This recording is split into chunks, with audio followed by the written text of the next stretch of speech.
صلی اللہ علیہ وآلہ وسلم نے ارشاد فرمایا اگر کوئی شخص اپنے گھر سے چلا اور بیت اللہ شریف پہنچ گیا، کہاں پہنچ گیا؟ بیت اللہ شریف پہنچ گیا۔ آج ایک شخص گھر میں نماز پڑھتا ہے، اسے ثواب ملتا ہے یا نہیں ملتا؟ ملتا ہے۔ کیوں؟ کیونکہ حضور صلی اللہ علیہ وآلہ وسلم کی آمد ہوئی، حضور صلی اللہ علیہ وآلہ وسلم کے میلاد کے صدقے اللہ تبارک و تعالی نے پوری روئے زمین کو مسجد بنا دیا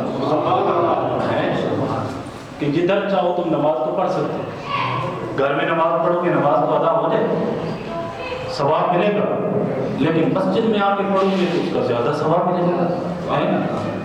پھر عجم سے چل کر عرب میں چلے جاؤ گے، وہاں پہ اور زیادہ ثواب ملے گا۔ پھر عجم سے چل کے بیت اللہ شریف چلے جاؤ گے، وہاں پہ اور زیادہ ثواب ملے گا۔ حضور صلی اللہ علیہ وآلہ وسلم نے ارشاد فرمایا کوئی شخص چلا جناب والا بیت اللہ شریف کے پاس پہنچ گیا، پھر وہاں پہ جناب والا جا کر صرف جا کر چکر کاٹ کے حاضری دے کے واپس نہیں آ گیا، بلکہ وہیں پہ اس نے رہائش اختیار کر لی۔ کہاں رہائش اختیار کی؟ میرے کریم آقا صلی اللہ علیہ وآلہ وسلم نے ارشاد فرمایا بین الرکن والمقام، حضور صلی اللہ علیہ وآلہ وسلم نے ارشاد فرمایا رکن سے مراد حجر اسود ہے، حجر اسود، اور مقام سے مراد مقام ابراہیم۔ حضور صلی اللہ علیہ وآلہ وسلم نے ارشاد فرمایا وہ بندہ چلا گیا، اس نے جا کے جناب والا مقام ابراہیم اور جناب والا حجر اسود کے درمیان جا کے رہائش اختیار کر لی۔ صرف رہا ہی نہیں، سویا نہیں رہا، بلکہ حضور صلی اللہ علیہ وآلہ وسلم نے ارشاد فرمایا فصلا، وہ نمازیں پڑھتا رہا، وہ صام اور روزے رکھتا رہا۔ حضور صلی اللہ علیہ وآلہ وسلم نے ارشاد فرمایا راتیں اس کی نمازیں پڑھنے میں گزر جاتی، دن اس کے روزے رکھتے ہوئے گزر جاتے۔ حضور صلی اللہ علیہ وآلہ وسلم نے ارشاد فرمایا ثم لقی اللہ، پھر اسی حال میں وہ اس دنیا سے چل بسا، اسی حال میں وہ اس دنیا سے چل بسا۔ حضور صلی اللہ علیہ وآلہ وسلم نے ارشاد فرمایا وَهُوَ مُبْغِضٌ لِأَهْلِ بَيْتِ مُحَمَّدٍ، اور اس بندے کے دل میں میری اہل بیت کا بغض موجود تھا۔ حضور صلی اللہ علیہ وآلہ وسلم نے ارشاد فرمایا دخل النار، اللہ تعالیٰ اسے جہنم میں داخل فرمائے گا۔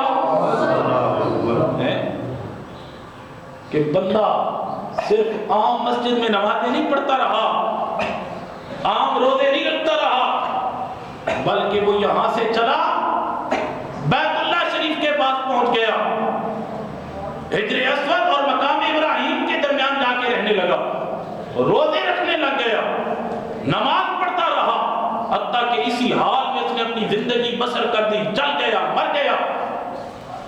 حضور صلی اللہ علیہ وآلہ وسلم نے ارشاد فرمایا اس کے دل میں میری اہل بیت میں سے اس کے دل کے اندر بغض تھا، تو اللہ تعالیٰ اسے جہنم میں داخل فرمایا۔ آئیے نا ذرا سنیے نا میرے کریم آقا صلی اللہ علیہ وآلہ وسلم کے غلاموں، یہ تو اہل بیت اطہار ہیں۔ آئیے ذرا سنیے میرے کریم آقا صلی اللہ علیہ وآلہ وسلم نے ارشاد فرمایا، اسی مستدرک الحاکم کی حدیث مبارکہ ہے، حضور صلی اللہ علیہ وآلہ وسلم نے ارشاد فرمایا ان اللہ اختارنی، بے شک اللہ تعالیٰ نے مجھے چن لیا، مجھے چن لیا۔ ایک اور روایت ہے، اس میں ہے من النبیین والمرسلین، نبیوں اور رسولوں میں سے۔ کریم آقا صلی اللہ علیہ وآلہ وسلم کے غلاموں پھر سنو، حضور صلی اللہ علیہ وآلہ وسلم نے ارشاد فرمایا وَاخْتَارَنِي أَصْحَابِي، پھر اللہ تعالیٰ نے میرے صحابہ کو چن لیا۔ پہلے حضور صلی اللہ علیہ وآلہ وسلم نے ارشاد فرمایا کہ اللہ تعالیٰ نے مجھے چن لیا، پھر ارشاد فرمایا میرے صحابہ کو چنا، وہ جنہیں اللہ تعالیٰ خود چنے ان کی عظمت و شان پر کوئی حد آ سکتا ہے؟ وہ بندے کے پاس جتنا علم ہوتا ہے نا وہ اپنے علم کے مطابق کسی کو سلیکٹ کرتا ہے، لیکن ہمارا علم جو ہے نا وہ بڑا کم علم ہے۔ ہو سکتا ہے کہ ہم کسی کو سلیکٹ کریں، چند دنوں کے بعد وہ بندہ ریجیکٹ ہو جائے۔ ہم کسی بندے کو سمجھے کہ یہ بندہ بڑی اہلیت کا حامل ہے، چند دنوں کے بعد وہ بندہ ناکام ہو جائے، لیکن قربان جاؤں رب کے علم پر تو کوئی اعتراض نہیں ہے نا۔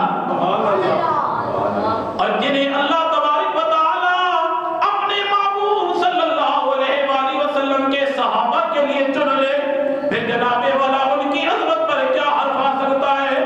آئیے سنیے نا ان صحابہ کرام میں جناب والا ذرا میں ذکر کرنا چاہ رہا ہوں، ان میں سے جناب والا جناب والا حضور صلی اللہ علیہ وآلہ وسلم کے وہ صحابہ جو اشرا مبشرہ ہیں، آئیے نظر سنیے نا جناب حضرت سیدنا ابوبکر صدیق رضی اللہ تعالیٰ عنہ، آپ انبیاء کرام علیہ الصلوۃ والسلام کے بعد ساری انسانیت میں سب سے افضل درجہ رکھتے ہیں۔ جناب والا آپ کی عظمت و شان آپ سنتے رہتے ہیں، اللہ تبارک و تعالیٰ نے بڑا مقام عطا فرمایا، بڑا مرتبہ عطا فرمایا۔ جناب والا آپ جناب والا وہ ہستی ہے کہ ایک مرتبہ جناب حضرت سیدنا ابوبکر صدیق رضی اللہ تعالیٰ عنہ، آپ کا یہ معمول مبارک تھا فجر کی نماز مسجد نبوی میں اپنے دور خلافت کے اندر پڑھاتے، پھر مسجد سے باہر نکل جاتے، جناب والا مدینہ منورہ سے باہر چلے جاتے، جناب حضرت سیدنا فاروق اعظم رضی اللہ تعالیٰ عنہ، آپ بھی اشرا مبشرہ میں سے ایک صحابی ہیں، بڑی عظمت و شان والے صحابی ہیں۔ آپ فرماتے ہیں میرے دل میں خیال آیا دیکھوں تو صحیح ابوبکر کدھر جاتا ہے۔ سبحان اللہ، بات کرنی ہے نا حضور کے صحابہ کی۔ تو آپ حضرت سیدنا ابوبکر صدیق رضی اللہ تعالیٰ عنہ کے پیچھے پیچھے چلے گئے، کیا دیکھتے ہیں کہ آپ ایک گھر کے اندر داخل ہوئے، اس گھر کے اندر جھاڑو لگانا شروع کر دیا، صفائی کرتے ہیں، صفائی کر لینے کے بعد کھانا پکانا شروع کر دیتے ہیں، روٹی پکا کے حضرت ابوبکر صدیق رضی اللہ تعالیٰ عنہ یہ عمل کر رہے ہیں، حضرت عمر فاروق رضی اللہ تعالیٰ عنہ دیکھ رہے ہیں۔ جب حضرت سیدنا ابوبکر صدیق رضی اللہ تعالیٰ عنہ روٹی پکا لی نا تو کیا دیکھتے ہیں کہ سامنے معذور ایک مائی بیٹھی ہوئی ہے، ایک ضعیفہ بیٹھی ہوئی ہے۔ حضرت ابوبکر صدیق رضی اللہ تعالیٰ عنہ اسے کھانا کھلاتے ہیں، پھر وہاں سے اٹھتے ہیں اور واپس آ جاتے ہیں۔ جناب حضرت سیدنا عمر فاروق رضی اللہ تعالیٰ عنہ فرماتے ہیں کہ آپ کا یہی معمول رہا، جب آپ کا وصال ہو گیا تو آپ فرماتے ہیں کہ وہ مائی تو کیا آنکھوں سے اندھی تھی، ہاتھوں اور پاؤں سے لونی تھی۔ فرماتے ہیں میں اسی طریقے کو اپناتے ہوئے اس مائی کے گھر کے اندر گیا، جھاڑو لگایا، صفائی کی، کھانا تیار کیا۔ میں یہ چاہتا تھا کہ اس بھائی کو پتہ نہ چلے کہ ابوبکر کا وصال ہو گیا۔ امیر المومنین جناب حضرت سیدنا عمر فاروق رضی اللہ تعالیٰ عنہ آپ فرماتے ہیں لوگوں میں گیا، میں نے جھاڑو لگایا، صفائی کی، کھانا بنایا، کھانا بنانے کے بعد اس مائی کے منہ کے اندر جب میں نے لقمہ دیا، اس مائی کی آنکھوں سے آنسو بہنا شروع ہو گئے۔ میں نے کہا بھائی کیا ہوا ہے؟ اس بھائی نے کہا لگتا ہے ابوبکر وصال کر گیا ہے۔ جناب حضرت سیدنا عمر فاروق رضی اللہ تعالیٰ عنہ آپ نے جب یہ بات سنی کہا ہے بھائی تجھے کیسے پتا چلا؟ میں تو یہ چاہتا تھا تجھے اس بات کی خبر نہ ہو، میں تیری خدمت بھی کرتا رہوں۔ جناب حضرت سیدنا عمر فاروق رضی اللہ تعالیٰ عنہ آپ نے جب یہ سوال کیا، بھائی نے کہا اے عمر تو نے وہی طریقہ اختیار کیا، آگے میرے گھر کی صفائی کی، کھانا بنایا، لیکن جب تو نے میرے منہ میں لقمہ دیا، میرے منہ میں دانت نہیں ہے۔ ابوبکر پہلے لقمہ اپنے منہ میں ڈالتا تھا، اسے چبا لینے کے بعد میرے منہ میں ڈالتا تھا۔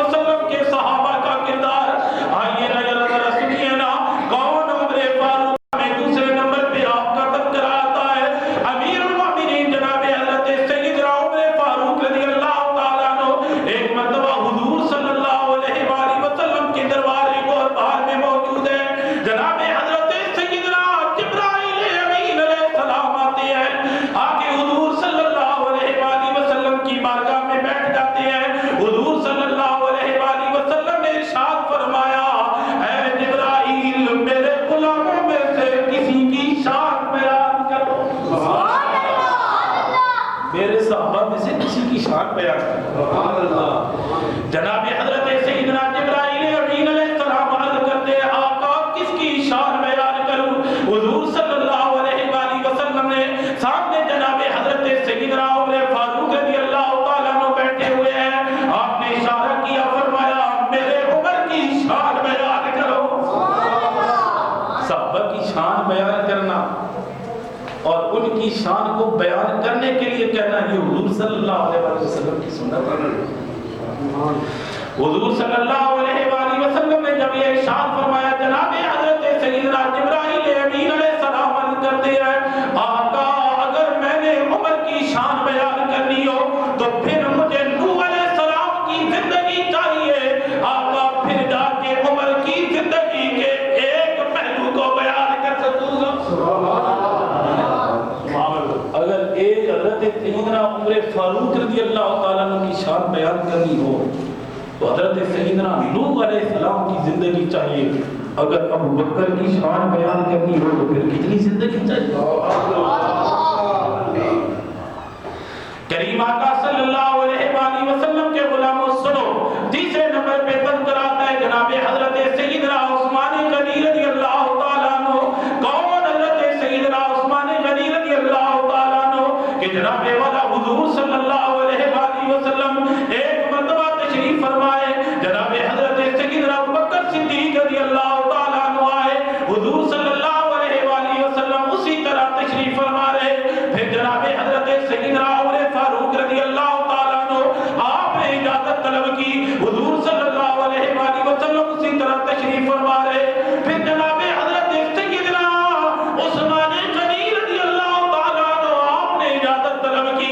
میرے کریم آقا صلی اللہ علیہ وآلہ وسلم اٹھ کر بیٹھ گئے اپنے لباس کو درست فرما لیا کیونکہ اس سے پہلے حضور صلی اللہ علیہ وآلہ وسلم آپ کی پنڈلی مبارک یا شاید کے رام مبارک سے کپڑا سرکا ہوا تھا.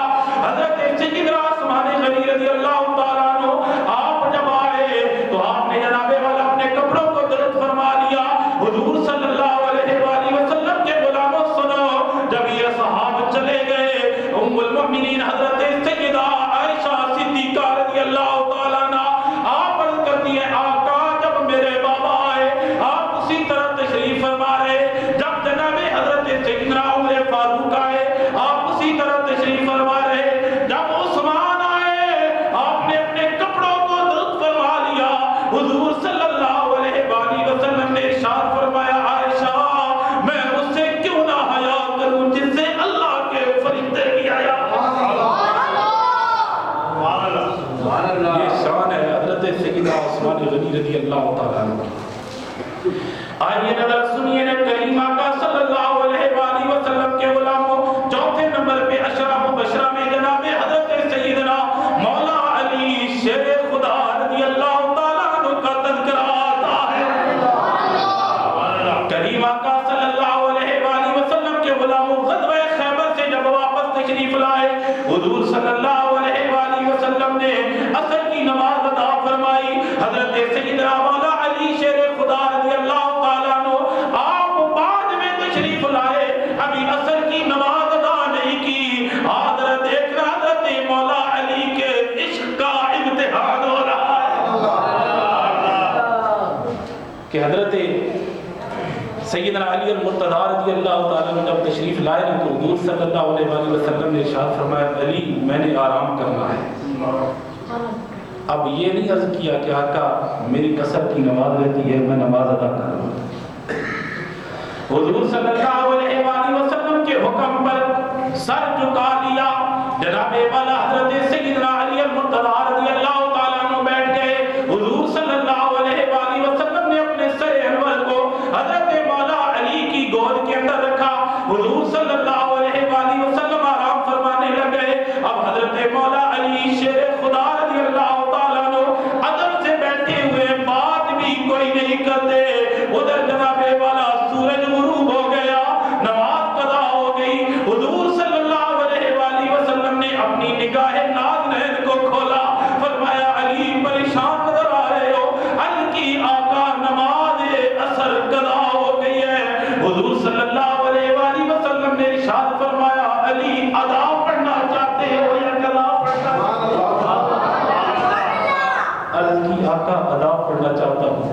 حضور صلی اللہ علیہ وآلہ وسلم نے اپنے دست اقدس کو اٹھایا، ڈوبا ہوا سورج واپس لوٹایا۔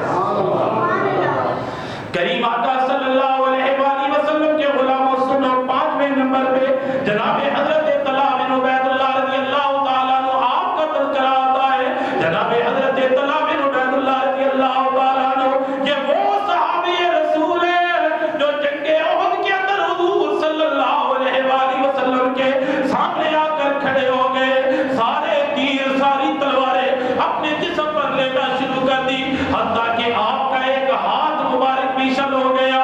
حضور صلی اللہ علیہ وآلہ وسلم کے غلاموں، یہ حضور صلی اللہ علیہ وآلہ وسلم کے وہ صحابی ہیں جب جنگ احد میں جنگ ختم ہو گئی، جنگ رک گئی، حضور صلی اللہ علیہ وآلہ وسلم ایک پتھر کے اوپر چڑھنا چاہ رہے تھے، لیکن ذرہ کے بوجھ کی وجہ سے اس پتھر پر تشریف فرما نہیں ہو رہے تھے۔ جناب حضرت طلحہ بن عبید اللہ رضی اللہ تعالیٰ عنہ آپ جھک گئے اور سیڑھی بن گئے۔ حضور صلی اللہ علیہ وآلہ وسلم نے اپنے قدمین شریفین حضرت طلحہ بن عبید اللہ کے اوپر رکھے اور اس پہاڑ پر اس پتھر پر تشریف لے گئے۔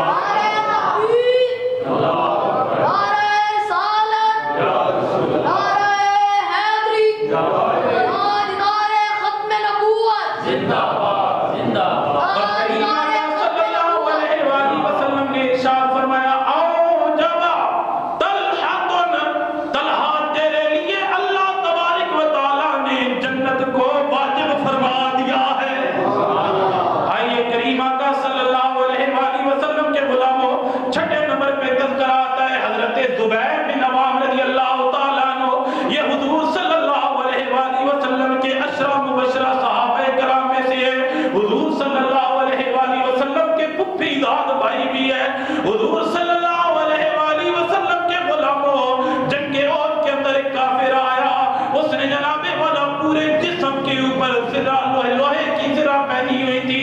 حضرت طلحہ رضی اللہ تعالیٰ عنہ، حضرت زبیر بن عوام رضی اللہ تعالیٰ عنہ ان کے مقابلے کے اندر آئے۔ آپ نے دیکھا اس کے جسم پر تو کہیں تلوار بھی نہیں لگ سکتی۔ آپ جناب والا، آپ کے پاس ایک جناب والا چھوٹی سی بچی تھی،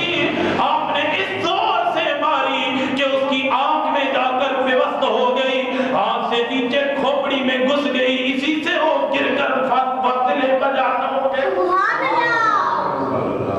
یہ اتنے دلیر اور نشانے باز صحابی تھے کہ جب اس بچی کو نکالا گیا نا تو وہ بچی اتنی زور سے انہوں نے ماری تھی کیونکہ اس کے پورے جسم پہ اور کئی بار نہیں ہو سکتا تھا، صرف 2 آنکھیں نظر آ رہی تھی اس کی۔ جب اس کو نکالا گیا تو وہ برچھی ٹیڑھی ہو چکی تھی۔ اور حضور صلی اللہ علیہ وآلہ وسلم نے حضرت زبیر بن عوام رضی اللہ تعالیٰ عنہ کو فرمایا، یہ برچھی تم مجھے دے دو۔ جب تک حضور صلی اللہ علیہ وآلہ وسلم کی حیات طیبہ ظاہری طور پر آپ صلی اللہ علیہ وآلہ وسلم اس دنیا میں جلوہ فرما رہے، وہ حضور کے پاس موجود رہے۔ پھر مسند خلافت پہ حضرت سیدنا ابوبکر صدیق رضی اللہ تعالیٰ عنہ آئے، آپ کے پاس وہ بچی موجود رہی۔ پھر جناب حضرت سیدنا عمر فاروق رضی اللہ تعالیٰ عنہ کے پاس وہ بچی موجود رہی، اور یہ سب ہستیاں، اور پھر حضرت سیدنا عثمان غنی رضی اللہ تعالیٰ عنہ کے پاس، پھر حضرت مولا علی شیر خدا رضی اللہ تعالیٰ عنہ کے پاس، پھر حضرت سیدنا امام حسن رضی اللہ تعالیٰ عنہ کے پاس، پھر جناب والا حضرت زبیر بن عوام، حضرت عبداللہ بن زبیر رضی اللہ تعالیٰ عنہ کے پاس آ کر جو حضرت زبیر بن عوام رضی اللہ تعالیٰ عنہ کے بیٹے تھے، اور یہ سب ہستیاں اس بچی کو بطور تبرک اپنے پاس رکھتے تھے، برکت کے لیے اپنے پاس رکھتے تھے، کہ جس عظیم ہستی کی بچی کو برکت سمجھا جاتا تھا، اور اس کی حفاظت حضور صلی اللہ علیہ وآلہ وسلم نے کی، حضور کے خلفائے راشدین نے کی۔ اور پھر اس کے بعد جب حجاج بن یوسف نے حضرت عبداللہ بن زبیر رضی اللہ تعالیٰ عنہ کو شہید کیا، تو اس وقت اس نے وہ برچی لی، پھر اس کے بعد وہ برچی گم ہو گئی۔ تو حضرت زبیر بن عوام رضی اللہ تعالیٰ عنہ وہ شخصیت ہے کہ جن کے بارے میں کریم آقا صلی اللہ علیہ وآلہ وسلم نے ارشاد فرمایا، میرے صحابہ جنگ بدر کے اندر حضرت جبرائیل امین علیہ السلام پیلے رنگ کا امامہ باندھ کر زبیر بن عوام کی شکل کے اندر تشریف لائے تھے۔ کریم آقا صلی اللہ علیہ وآلہ وسلم کے غلاموں 7ویں نمبر پر حضرت عبد الرحمن بن عوف رضی اللہ تعالیٰ عنہ ہیں۔ یہ بڑے ہی حضور صلی اللہ علیہ وآلہ وسلم کے جانباز صحابی ہیں اور بڑے ہی مالدار ہیں، اللہ کی راہ میں کثرت سے مال خرچ کرنے والے ہیں۔ جناب حضرت زبیر، حضرت عبداللہ، حضرت عبد الرحمن بن عوف رضی اللہ تعالیٰ عنہ ایک مرتبہ اپنے ساتھ 100 اونٹ لائے اور جناب والا اونٹوں سمیت ساز و سامان سمیت اللہ کی راہ میں خیرات کر دیے۔ اور میرے کریم آقا صلی اللہ علیہ وآلہ وسلم نے ارشاد فرمایا، اولا من يدخل الجنة من اغنیاء امتی عبد الرحمن بن عوف، کہ میری امت کے غنیوں میں سب سے پہلے عبد الرحمن بن عوف جنت میں جائیں گے۔ کریم آقا صلی اللہ علیہ وآلہ وسلم کے غلام سنو، 8ویں نمبر پہ جناب والا حضرت سعد بن ابی وقاص رضی اللہ تعالیٰ عنہ، آپ جناب والا وہ صحابی رسول ہیں، غزوہ احد کے اندر حضور صلی اللہ علیہ وآلہ وسلم کے سامنے آ کر کھڑے ہو گئے، دشمنوں پر تیر برسا رہے ہیں اور عرض کرتے ہیں، یا اللہ یہ تیرے نبی کا تیر ہے، یہ تیرے رسول کا تیر ہے، یا اللہ اسے دشمن کے سینے میں پیوست فرما۔ جناب والا آپ یہ دعا کر رہے ہیں، حضور صلی اللہ علیہ وآلہ وسلم حضرت سعد بن ابی وقاص رضی اللہ تعالیٰ عنہ کے حق میں دعا کرتے ہیں، اللہم سدد صحبہ واجب دعوتہ، یا اللہ سعد کی دعا کو قبول فرما، یا اللہ سعد کا تیر نشانے پر لگے۔ اور ساتھ ساتھ کے بھی فرمائے، واہ واہ سعد فداک ابی و امی، واہ واہ سعد ایک اور تیر پھینک تجھ پر میرے ماں باپ قربان ہو جائے۔ ساری کائنات کہتی ہے، یا رسول اللہ فداک ابی و امی، یا رسول اللہ ہمارے ماں باپ آپ پر قربان ہو جائے۔ حضور حضرت سعد کو کہہ رہے، سعد ایک تیر اور پھینک تیرے اوپر میرے ماں باپ قربان ہو جائے۔ کریم آقا صلی اللہ علیہ وآلہ وسلم کے غلاموں 9ویں نمبر پر جناب حضرت سعید بن زید رضی اللہ تعالیٰ عنہ، آپ کا جناب والا تذکرہ آتا ہے عشرہ مبشرہ صحابہ کرام رضوان اللہ تعالیٰ علیہ مجمعین میں۔ جناب حضرت سعید بن زید رضی اللہ تعالیٰ عنہ آپ بھی بڑے جانباز صحابی ہیں، غزوہ بدر کے علاوہ تمام مارکوں کے اندر حضور صلی اللہ علیہ وآلہ وسلم کے ساتھ ساتھ جہاد کرتے رہے۔ جناب والا حضرت سعید بن زید رضی اللہ تعالیٰ عنہ مروان بن حکم کے دور کے اندر جناب والا آپ پر کیس دائر کیا گیا۔ ایک عورت نے کیس کیا، کہا کہ سعید بن زید نے میری زمین غصب کر لی ہے، میری زمین پر قبضہ کر لیا ہے۔ حضرت سعید بن زید رضی اللہ تعالیٰ عنہ سے عدالت میں جواب طلب کیا گیا۔ حضرت سعید بن زید رضی اللہ تعالیٰ عنہ نے کہا کہ جب سے میں نے اپنے آقا کریم صلی اللہ علیہ وآلہ وسلم سے سنا کہ حضور صلی اللہ علیہ وآلہ وسلم نے ارشاد فرمایا، اگر کسی بندے نے کسی شخص کی ایک بالشت زمین دبا لی، اللہ تبارک و تعالیٰ قیامت والے دن اس کی گردن میں 7 زمینوں 7 آسمان کا توق ڈالے گا۔ جب آپ نے یہ حدیث بیان کی نا تو پھر مروان بن حکم نے پھر بھی وہ زمین اس عورت کو دے دی۔ تو آپ نے دعا کی، یا اللہ اس عورت نے میرے ساتھ زیادتی کی ہے، یا اللہ اس کو اندھا کر کے مار۔ جب یہ بات کی نا تو وہ عورت، راوی فرماتی ہیں کہ وہ عورت اس زمین کے اندر گئی نا تو اس کی آنکھوں کی روشنی چلی گئی۔ کہتے ہیں ہم دیکھتے تھے وہ دیواروں کو پکڑ پکڑ کر چلتی تھی، حتیٰ کہ وہ عورت اسی زمین کے اندر ایک کنواں تھا، اس کنویں کے اندر گر کر مر گئی اور کسی نے اس کی لاش تک کو نہ نکالا۔ وہی کنواں اس کی قبر بن گیا۔ 10ویں نمبر پر حضرت ابو عبیدہ بن جراح رضی اللہ تعالیٰ عنہ کا تذکرہ آتا ہے۔ یہ حضور صلی اللہ علیہ وآلہ وسلم کے وہ صحابی ہیں، ان کے بارے میں نے پڑھا تو میری آنکھوں سے آنسو آ گئے کہ یہ حضور کے وہ صحابی ہیں کہ جب بیت المقدس فتح ہوا تو حضرت سیدنا عمر فاروق رضی اللہ تعالیٰ عنہ کے خیمے میں گئے، کہا میں تمہارا رہنا اور تمہارا کھانا دیکھنا چاہتا ہوں۔ خیمے میں گئے تو کیا دیکھتے ہیں کہ ایک پرانا سا بستر پڑا ہوا ہے،